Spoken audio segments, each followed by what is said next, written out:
Au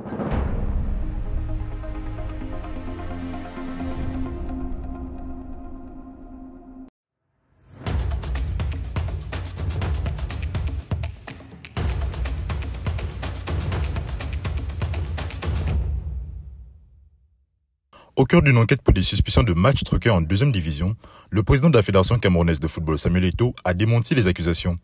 Ce dernier fait l'objet d'une enquête de la police camerounaise qui le suspecte d'avoir truqué plusieurs rencontres afin de promouvoir un club, le Victoria United. Selon l'enquête du Guardian, d'autres accusations plus larges de corruption au sein de la fédération pourraient également viser l'actuel dirigeant.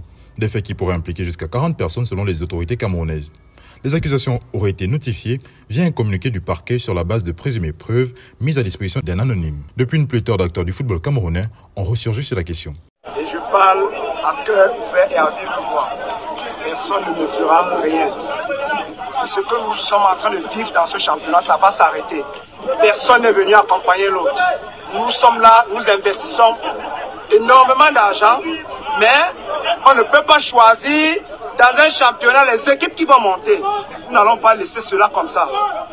Si c'est comme ça que ça va se passer, nous tous nous serons en première division par la même voie.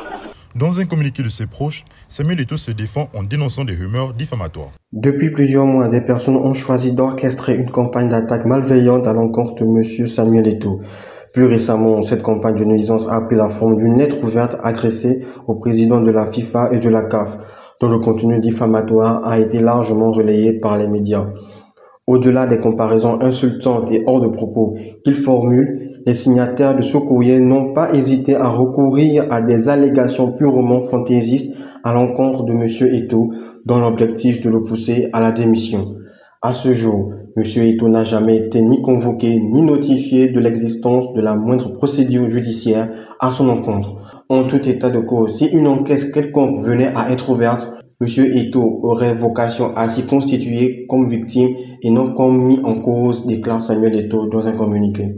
Sur le coup d'une enquête de la Confédération africaine de football, la cote de popularité du président Samuel Eto'o continue de baisser. En marge de ses présumés démêlés judiciaires, l'actuel président de la Fédération camerounaise de football s'est récemment exprimé aux Nations Unies dans le but de statuer à l'avenir sur les conditions de recrutement des jeunes footballeurs, bien souvent biaisés par les recruteurs. Pour cela, l'ancienne gloire du FC Barcelone et de l'Inter Milan a proposé la création d'une carte d'identité du footballeur pour y remédier.